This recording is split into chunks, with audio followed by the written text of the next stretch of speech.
Gente, é o seguinte, hoje, na verdade, o mês de dezembro inteiro, nós estamos falando sobre o dezembro da virada, né? E eu acredito de verdade, né, que Deus tem algo muito lindo para fazer na nossa vida em 2023.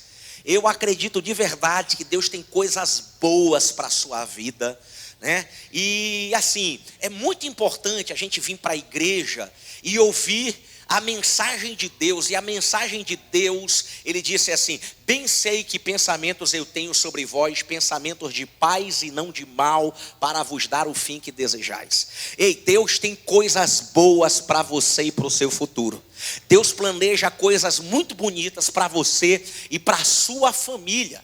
Então assim, hoje, na verdade, dezembro inteiro, nós estamos batendo aqui em histórias da Bíblia, de pessoas que estavam vivendo em momentos terríveis, de gente que tinha tudo para dar errado, estava vivendo um momento assim, que todo mundo dizia, não tem jeito. E os caras viveram uma virada, os caras viveram milagres. Essas pessoas andaram na contramão da realidade social, da realidade do mundo em que eles estavam vivendo naquela época. Irmão, eu quero dizer para você que existe uma realidade no mundo, né, que está acontecendo nesse exato momento, mas existe a verdade de Deus para a sua vida.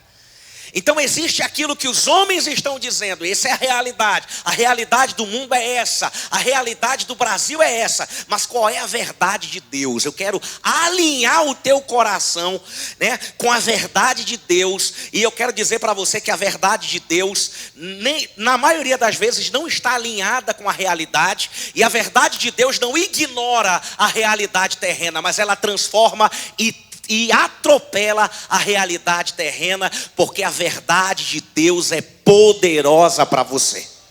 Amém? Então a gente vai estar falando aqui sobre esse dezembro da virada, e nós vamos meditar em uma história da Bíblia que está registrada no livro de 2 Reis, né? E nós vamos ler só o capítulo 7, versículo 1 e 2, né? A gente vai ler aqui. A gente vai ler esses dois textos para a gente entender aqui, e depois a gente vai mergulhar nessa história, aprendendo aqui várias lições sobre isso. Vamos lá. 2 Reis, capítulo 7, versículo 1 e 2. Leiam comigo, vamos lá, 1, 2, 3, vai. Ouçam a palavra do Senhor. Assim diz o Senhor. O que ele disse?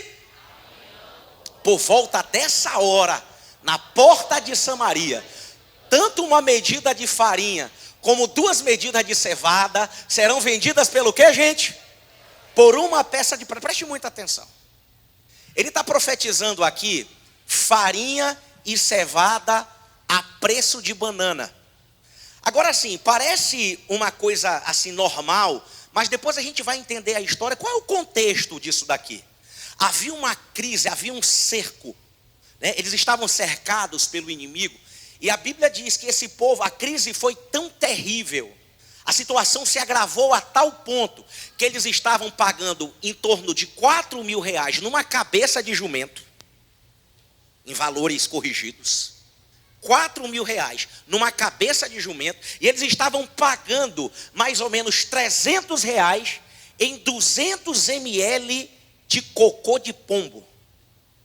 Então eles estavam comendo isso. E alguns, em total desespero, a gente vai ver no texto, estavam comendo seus próprios filhos, suas próprias crianças. Estava havendo ali literalmente atos de canibalismo ali por causa da crise. Havia um caos instalado. E diante de todo esse caos, o profeta Eliseu vem e libera essa palavra. Olha, amanhã por volta dessa hora, ou seja, em 24 horas, Deus vai mudar absurdamente a nossa sorte. Em 24 horas, Deus vai mudar de uma maneira poderosa a nossa realidade. É isso que ele estava dizendo. No versículo de número 2, a Bíblia diz que o oficial, em cujo braço o rei estava se apoiando, disse ao homem de Deus, olha o que o cara disse: ainda que o Senhor abrisse as comportas do céu, será que isso poderia acontecer? Será que você é da turma do será? Você é da turma do será? Ai, ainda.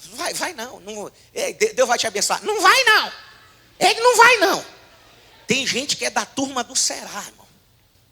Tudo com ele é será. Ele não consegue acreditar naquilo que Deus diz. Ei, gente, preste muita atenção. Quem tem a sua vida guiada, pobre do homem e da mulher que só se guia pela realidade momentânea. Feliz é o homem e a mulher que acredita na verdade de Deus para a sua vida. Porque lâmpada para os meus pés é a tua palavra e luz para o meu caminho. A palavra de Deus é âncora em um mundo agitado por tempestades constantes. A palavra de Deus firma a sua vida. E aí, quando ele diz, será que isso pode acontecer? O que Eliseu advertiu? Você o verá com o quê? Com os próprios olhos, mas não vai comer coisa alguma. Assim é o homem e a mulher do será. Ele só vê os outros, mas ele não recebe. Feche seus olhos, eu quero orar. Pai, em nome de Jesus, ó Deus, vem com a tua presença, com o teu poder, Espírito Santo. Nós invocamos a tua presença nesse lugar. Toma essa palavra, ó Deus, e ministra-nos, fala conosco, direciona a nossa vida. Queremos ser dirigidos pelo Senhor. Ensina-nos, ó Deus, qual é a tua boa, perfeita e agradável vontade para a nossa vida, em nome de Jesus. Amém e amém. Dê um aplauso ao Senhor.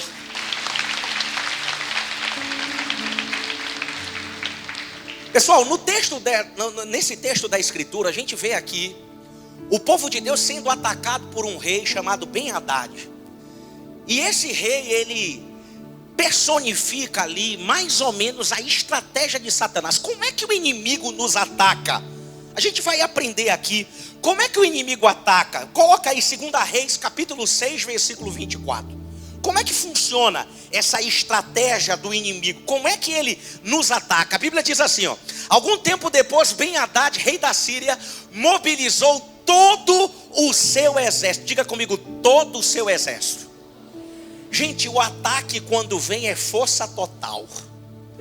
Não é um ataque moderado, só uma tropa não. Ele mobilizou todo o seu exército. E quem sabe você entrou aqui nessa situação. Pastor, a bronca tá alta. Veio, o diabo tá furioso, o bicho tá pegando. Foi exército, toda capetada, chifrudo, chifronésia, toda a família veio, o negócio tá pegando. Sabe, gente? Ei, gente, ataques violentos. Então, ele veio, não esqueça, quando o inimigo ele vem para atacar, ele não vem para brincar. A Bíblia diz que ele veio para matar, ele veio para roubar e ele veio para destruir. Mas eu quero lembrá-lo, jamais esqueça que maior é o que está em nós do que aquele que está no mundo. E o inimigo pode vir contra nós por um caminho, mas ele vai fugir por 7 caminhos. Ei, irmão, acredite, Deus está em você, Ele luta as tuas guerras e Ele vai te dar vitória em nome de Jesus. Então, primeiro, o ataque não é brincadeira, o ataque é forte, ele é força total, ele é violento. Segunda coisa, como é que o inimigo ataca? Versículo de número 25, olha o que o texto diz, né? Vamos lá. Ele cercou, o cerco durou o que, gente? Durou tanto e causou tamanha fome que uma cabeça de jumento chegou a valer o quê? 80 peças de prata. Uma cabeça de jumento, 80 peças de prata. Uma caneca de esterco de pomba, 5 peças de prata. Então preste atenção. Diga comigo, cerco. Quando o ataque vem, a gente se sente cercado. E qual é o propósito do inimigo quando ele nos cerca? O que o inimigo quer quando ele nos cerca? Ele quer cortar os nossos suprimentos para nos enfraquecer. Quando a gente está passando as batalhas da vida, uma das coisas que a gente faz é deixar de se alimentar. A gente deixa de comer, a gente deixa de se fortalecer, e cada dia a gente se torna mais fraco. E gente fraca o diabo atropela. Gente, quantos de nós éramos cristãos vibrantes, gente cheia de vida, cheio de sonho? A luta veio, o inimigo cercou e você parou de comer, parou de amar a palavra de Deus, parou de orar. Gente, o que o diabo quer isso, é cortar suprimento. O diabo quer cortar tudo aquilo que pode te dar vida e te dar força.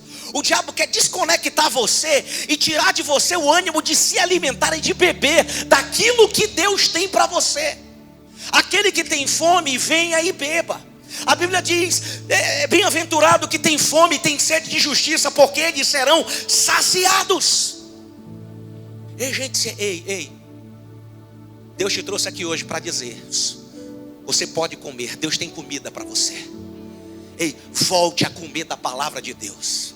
Volte a beber da oração. Volte a ter intimidade com o Espírito Santo. O diabo quer tirar você de tudo aquilo que pode te dar vida. O diabo quer tirar você, sabe, quando ele te cerca, ele quer tirar você da comunhão da igreja. Ele não quer que você, ele quer te ferir para você ficar lá isolado, cercado com seus pensamentos, mágoas e temores, e cada dia vai morrendo e definhando na fé. Ei, se levante e decida vencer. Diga, eu vou me levantar e eu vou me alimentar e eu vou me fortalecer, porque a palavra de Deus diz que os jovens se cansarão e se fadigarão, mas os que confiam no Senhor renovarão as suas forças, correrão e não se cansarão, caminharão e voarão com asas como de águia. Deus tem força para você. Gente, para se fortalecer tem que comer e beber. Você tem que ter apetite. Diga comigo, apetite. Tem que ter fome. Quantas pessoas eram vigorosas, animadas, fortes, que definharam, perderam o brilho nos olhos, perderam a força. O inimigo cercou e você foi negociando aquilo que é inegociável, e você foi perdendo a força, o ânimo, a coragem, a unção de Deus morreu espiritualmente. Sabe, outra coisa, vamos lá, cercar para cortar os teus suprimentos. Terceira coisa que eu vejo aqui nesse texto, gente, olha o texto aqui que a gente acabou de ler. Cabeça de jumento, cocô de pombo. Sabe o que quando o inimigo ataca, sabe o que acontece? Ele cria crises inimagináveis. Situações que você diz, meu Deus, eu jamais imaginei que eu ia passar uma situação dessa. Se você é católico, você diz, minha Nossa Senhora.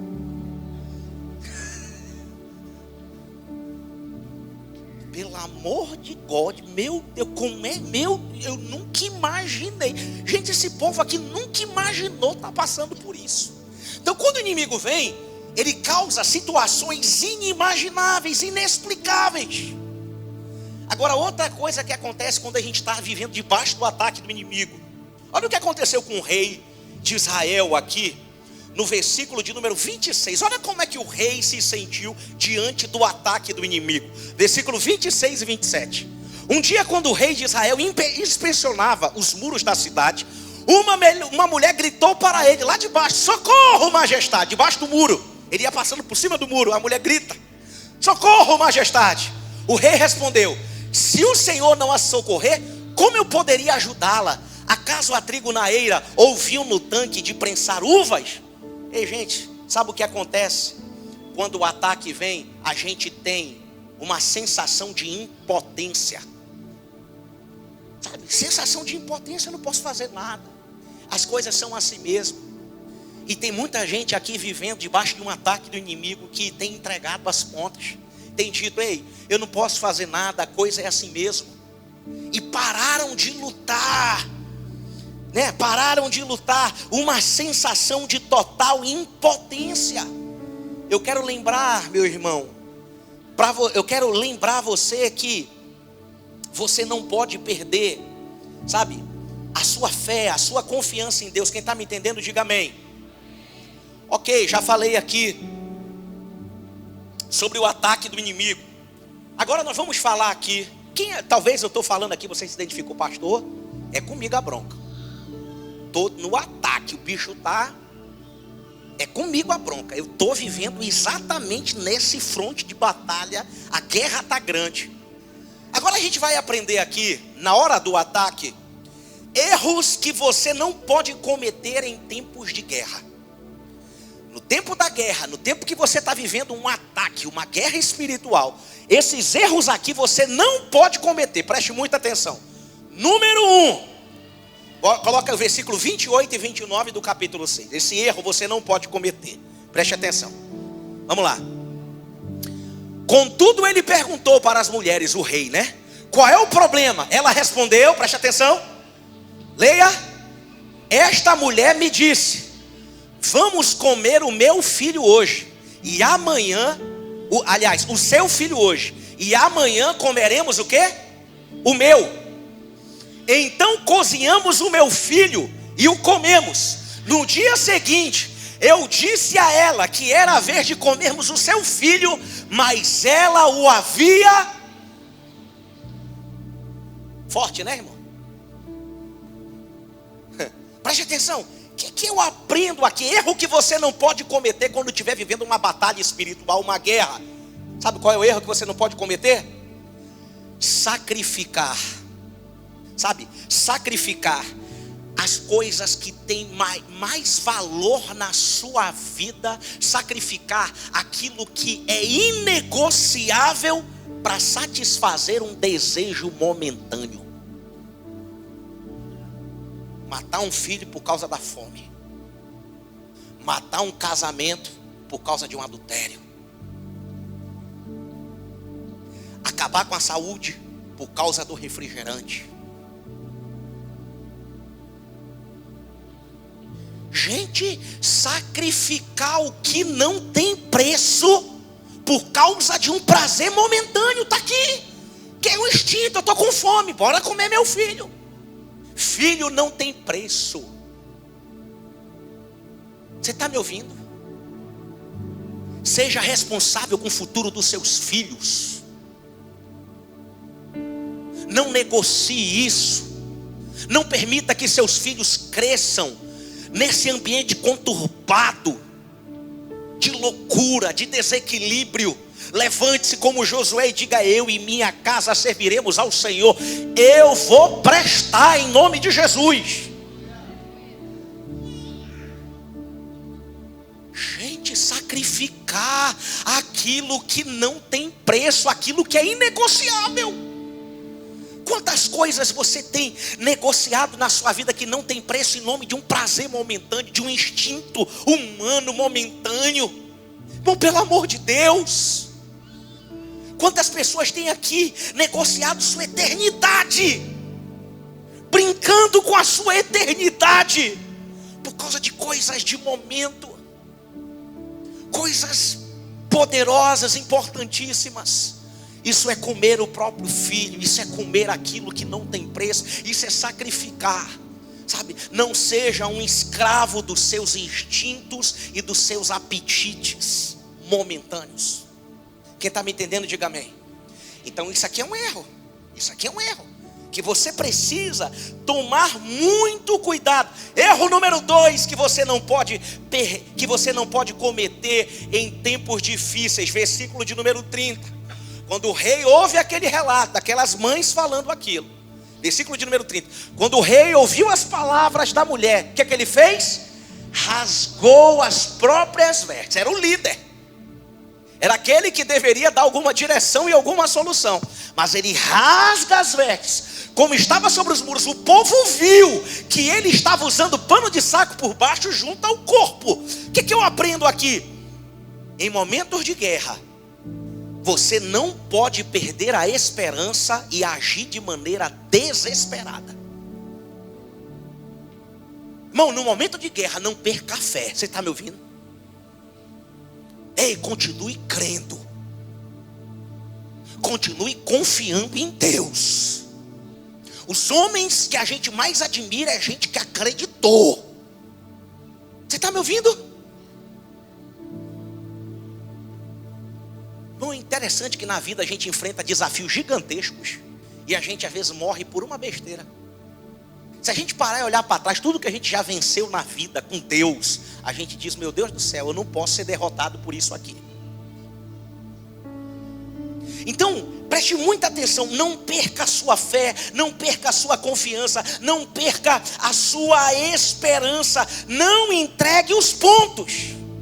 Olhe para quem está do seu lado e diga assim: faça igual a Dory. Continue a nadar. Vocês não assistiram o desenho, vocês não tiveram infância. Nem filhos, né? É Dory mesmo o nome. Tá bom. Continue a nadar, meu filho. Pelo amor de Deus, não para não. Não desiste não. Você está me ouvindo? Não entregue, não perca a esperança. Continue tentando. Pastor, mas e se não der certo? E aí, qual o problema? Tente 1000 vezes. E quando der certo, só vão lembrar da vez que deu certo.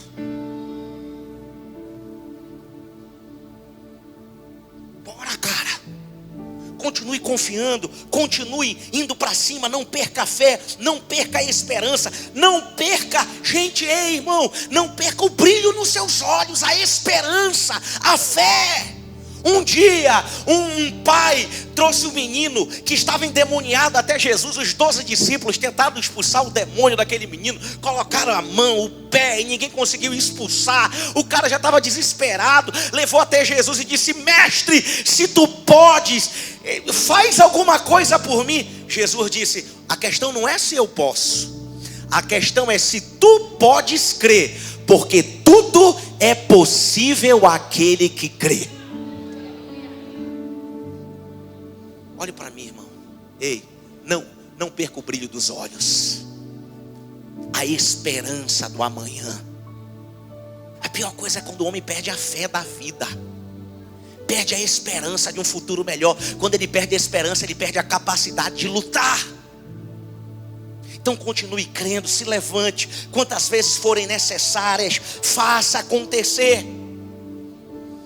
Gente, qualquer coisa que deu certo, qualquer coisa que deu certo na vida é fruto de alguém que teve esperança.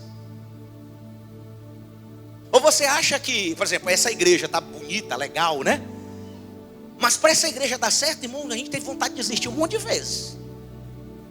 Eu me lembro que quando essa igreja fez 3 anos, eu reuni toda a liderança. Eu disse: eu não quero mais ser pastor, eu não quero mais, pelo amor de Deus, pega esse cajá. Isso aqui não é um cajado, isso aqui é um cajá.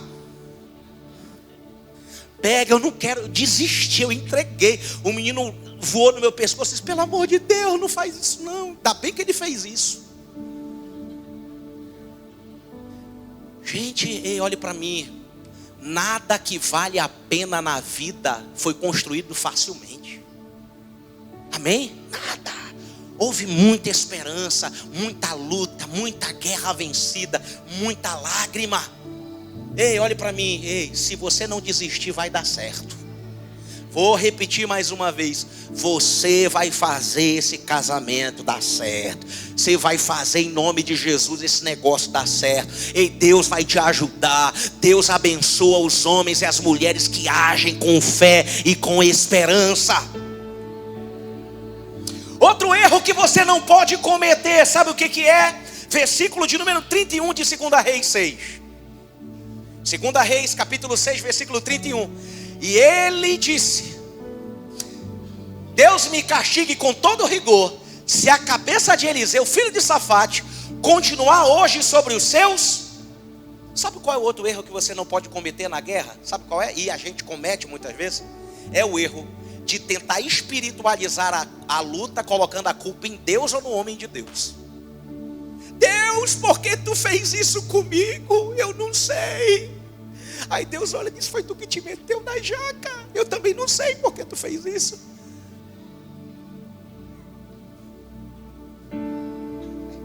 Então, gente, olha lá, o cara estava passando luta e ele começou a se levantar contra a única pessoa que poderia ajudá-lo, que era o profeta de Deus.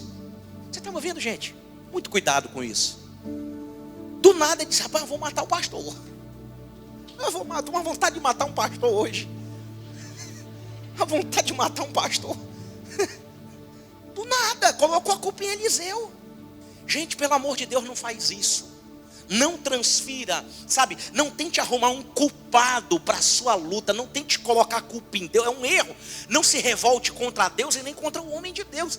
Deus não te dá uma luta maior do que você pode suportar. Junto com a luta Ele te dá o escape. E a luta é pessoal, é igual o sapato, vem do tamanho do pé da Cinderela. é personalizado para você. Amém?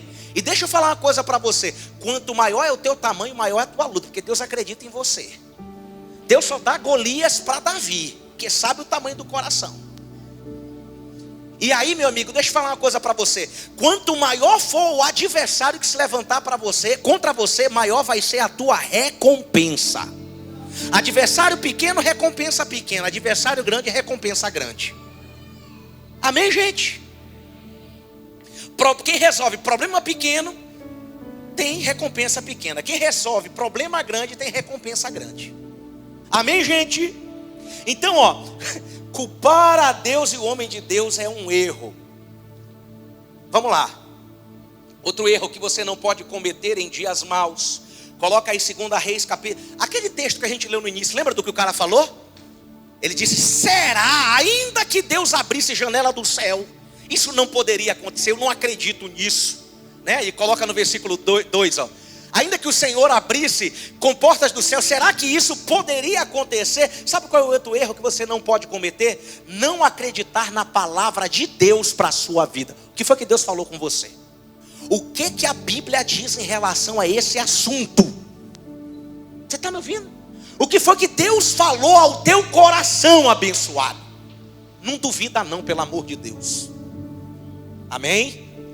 Então não cometa esses erros. Agora a gente vai para a última parte da mensagem, que é a parte sobre: pastor, eu já vi, eu estou na jaca, o diabo está furioso mesmo, a guerra é comigo, estou cercado, sem comer nada, sem suprimento. Esses erros que o senhor falou para mim não cometer, falou tarde demais, era para mim ter vindo daqui a 2 anos atrás, que eu já cometi tudinho. Eu quero saber o que eu faço para sair da jaca. O que eu faço, pastor, pelo amor de Deus, para resolver o problema? Vou falar agora. Atitudes que ativam o poder de Deus. O que você pode fazer? Quais foram as armas de guerra que eles usaram para superar aquela situação? Número 1, o que Eliseu fez? Primeira coisa que ele fez, ele disse: amanhã, por essas horas, o Senhor vai mudar poderosamente a nossa sorte. Primeira coisa, preste muita atenção. Sabe o que você tem que fazer? Ouse liberar palavras proféticas sobre a situação que você está vivendo. Você está me ouvindo? Ei, fale. Não fale o que você vê, fale o que você crê. Gente, se tem uma coisa que me empola todinha, gente que fica falando de coisa ruim o tempo. Porque eu sou pobre mesmo. Ai, que não sei o que mais lá. Essa situação está muito difícil. Ai, meu Deus do céu. Gente, pelo amor de Deus. Lembra lá quando Deus aparece lá para o profeta Ezequiel? O que é que tu vê? Eu vejo um vale cheio de ossos sequíssimos. Tu acredita que pode viver? Rapaz, eu não acredito muito não, mas tu sabe. Então faz o seguinte: profetiza, filho do homem. Profetiza, filho do homem. Profetiza o Espírito, filho do... Profetiza. E ele começa a falar. Ele começa a profetizar. Ele começa a profetizar. Ele começa a deixar de falar do que ele vê e começa a falar do que ele acredita. E diante dos seus olhos, a história é transformada. E aonde havia morte, Deus levanta um poderoso exército. Eu quero encorajar você a profetizar sobre o teu casamento. Eu quero encorajar você a profetizar sobre a empresa. Eu quero encorajar você a profetizar sobre a sua vida. E você vai ver Deus soprando vida, porque no poder da tua língua está a morte e a vida. Tem algum crente aqui que recebe isso? Então dá um aplauso aí ao Senhor, pelo amor de Deus.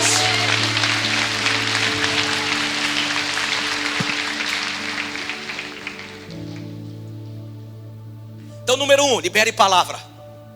Você está me ouvindo? Abençoe o Brasil. É esse país não sei o que esse país vai acabar. Não, Brasil, tu vai prestar, tu vai ser abençoado. Amém, gente? Número 2, atitude que ativa o poder de Deus. Versículo de número 3, olha aqui. Todo mundo desesperado, rei rasgando a veste, mulher comendo seus próprios filhos, pessoal comendo cabeça de jumento, cocô de pombo. Situação caótica. Aí vem esses caras aqui. Havia o quê?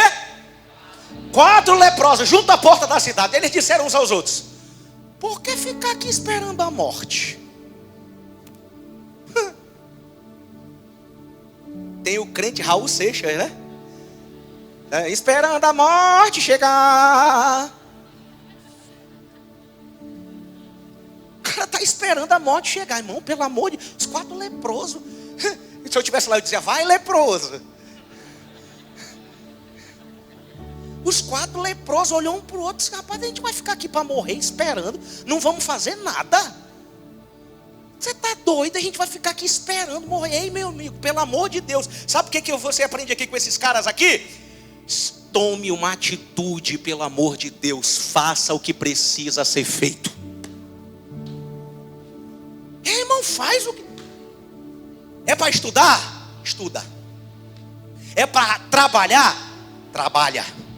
É para falar com alguém? Vai lá e faz. É para estudar, se preparar para alguma coisa? Vai lá e faz. É para fazer regime? Faz. Sabe? Gente, pelo amor de Deus, o que é para pedir perdão para alguém? Peça. É para se humilhar e pedir ajuda, reconhecer o erro, voltar atrás, faça. Gente, sai da passividade, vai ficar esperando a morte. Eu sei o que eu preciso fazer, mas eu quero evitar a fadiga. O Janinho, né? Do Jaiminho, sei lá. Só os velhos que fazem as coisas de velho. Eu tô velho, meu Deus, tô ficando mais velho cada dia. Só fala de coisa velha. Não consigo falar desses meninos novos, essas coisas novas deles aí. Então, gente, ei, faz o que precisa fazer. Ei, meu amigo, ei, pastor, eu estou frio, então bora orar. Está chegando os 40 dias, vem para a igreja todo dia, meia-noite ou 1h, coloca a cara aqui. Deus, em nome de Jesus, me enche da tua presença. Eu não quero mais ser frio, não, eu quero ser cheio do Espírito Santo. Deus, fala comigo. Deus, eu quero amar a tua palavra. Deus, eu vou começar esse ano, eu vou ler a Bíblia toda. Eu quero voltar. Gente, faz o que precisa ser feito. Faz o que precisa ser feito. A gente aprende com eles aqui. Sabe outra coisa que ativa o poder de Deus? Versículo de número 4, olha a sacada dos caras. Fizeram o que precisava ser feito e fizeram aqui uma análise de risco. Olha lá: se resolvermos entrar na cidade, morreremos de fome. Se ficarmos aqui, também morreremos. Vamos, pois, ao acampamento dos inimigos para nos render. Se eles nos pouparem, viveremos. Se nos matarem, morreremos. Ah, menino sábio da peste.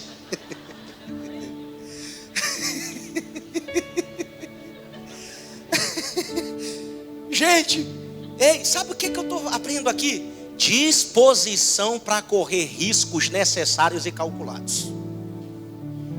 Gente, ninguém conquista nada na zona de conforto o tempo inteiro. Existe risco que precisa ser calculado e precisa correr. Mas e se der errado? Se der errado, deu, meu filho. Gente, se der errado, deu. Mas você tentou. E só fracassou se não aprendeu nada e se não tentar de novo. Gente, quem lembra da história aqui daquele paralítico que foi carregado por 4 amigos? Lembra da história? 4 amigos trouxeram o cara de longe, chegaram na casa onde Jesus estava, casa cheia, ninguém lá, não tinha vaga especial para deficiente. Não tinha nada disso, ninguém deu vaga para ele na fila, para ele ser atendido mais rápido. Ninguém deu nem confiança para ele. Ele olhou pela porta lotada, olhou pela janela cheia. Aí eles, análise de risco. Rapaz, dá para subir pelo telhado. Qual o risco? Derrubar ele de pescoço e matar o aleijado. Esse é o risco. Aí o cara olha e diz assim: cara, eu prefiro correr o risco, mas receber a minha vitória, do que continuar vivendo do mesmo jeito. Ei, gente, vamos lá. Amém? Vamos lá. Ei, eu quero encorajar você a fazer o que precisa ser feito. Vai correr risco, talvez não dê certo, mas você tentou e você vai continuar tentando. E Deus vai honrar você em nome do Senhor Jesus. Amém? E por último, versículo 8. E aí, gente, olha que coisa interessante, gente. Quando você faz o que você precisa fazer, quando você faz o que está na sua mão fazer, sabe o que Deus faz? Deus faz a parte dele. Olha o que, vamos ler, vou voltar um pouquinho. Coloca no versículo 5, meu filho, por favor. Quando os leprosos foram, ao anoitecer, eles foram ao acampamento dos arameus. Quando chegaram às imediações do acampamento, viram que não havia ninguém ali. Eles chegaram lá onde estava lá o exército inimigo, acampado, e os caras tinham ido embora, eles não entenderam nada. Versículo 6. Pois o Senhor tinha feito os arameus ouvirem ruído de um grande exército, com cavalos e carros de guerra, de modo que disseram uns aos outros: ouçam, o rei de Israel contratou os reis dos hititas e dos egípcios para nos atacarem. Então, para salvar sua vida, fugiram ao anoitecer, abandonando tendas, cavalos, jumentos, deixando todo o acampamento como estava. Olhe para mim, irmão. Ei, quando você faz o que você precisa fazer, Deus assusta os teus inimigos. Gente, Deus agiu. E aí, eles chegam no acampamento, versículo 8, olha lá. Tendo chegado às imediações do acampamento, os leprosos entraram numa das tendas. Chegaram lá, não viram ninguém. Tendas vazias. Chegaram lá, comeram e beberam. Pegaram prata, ouro, roupa, saíram para esconder tudo. Depois voltaram e entraram noutra tenda, pegando o que quiseram e esconderam isso também. Então caiu a ficha. Disseram uns aos outros: não estamos agindo certo. Este é um dia de boas notícias e nós não podemos ficar calados. Se esperarmos até o amanhecer, seremos castigados. Vamos imediatamente contar tudo no palácio do rei. Gente, sabe o que eu aprendo aqui nesse texto? Eles chegaram e numa noite, através de 4 leprosos, Deus deu vitória para todo o povo. Porque não são os leprosos é o povo, é o Deus de Israel, é o seu Deus, amém? E aí eles entendem uma coisa, preste muita atenção. Olha lá, eles começam aquele instinto humano: só para mim, eu vou guardar tudo, eu vou comer tudo que eu posso, eu vou encher meu bucho, eu vou encher meu bolso, eu vou pegar, eu vou roubar tudo que eu puder aqui, é só eu, e só eu, e só eu. Aí cai a ficha, né? No versículo 9 diz assim: não estamos agindo. Este é um dia de boas notícias. Ei, preste atenção. Última coisa que você precisa fazer, que vai ativar o poder de Deus na sua vida, sabe o que é? Romper com o egoísmo e aprender a compartilhar as bênçãos recebidas. O que Deus vai te dar é para você administrar, mas Deus não está pensando só em você. Você não é um poço que só recebe e tudo que chega em você morre em você. Poço não produz vida, porque é água parada, não dá nada para ninguém. Você é um rio que recebe de Deus e transborda, e por onde passa, traz vida. Entenda que o que Deus vai mandar para você é pensando em muita gente que vai passar pela sua vida. Aprenda a compartilhar, amém? Esse é o propósito da prosperidade. Ei, Deus quer mudar a tua sorte. Deus quer abençoar você de uma maneira poderosa e sobrenatural. Amém? E aí eu quero convidar você a ficar de pé. Eu quero convidar você a ficar de pé. Eu não sei se você acredita em palavra profética, mas a Bíblia diz em 2 Reis, capítulo 7, versículo 1. Olha o que diz o texto. Olha lá, leia comigo, vamos lá. Ouçam a palavra do Senhor. O que ele disse? Olhe para quem está do seu lado. Você vai dizer só essa parte. Você vai profetizar. Olhe para quem está do seu lado e diga assim: assim diz o Senhor. Amanhã, por essas horas. Diga isso. Amanhã. Você vai fazer o seguinte: um vai profetizar para o outro. Você vai dizer amanhã por essas horas. E você que está recebendo a palavra vai terminar o resto. Amém? Amanhã por essas horas. Aí você vai completar o resto. Deus vai fazer isso na minha vida, vai acontecer aquilo. Vamos lá? 1, 2, 3, vai.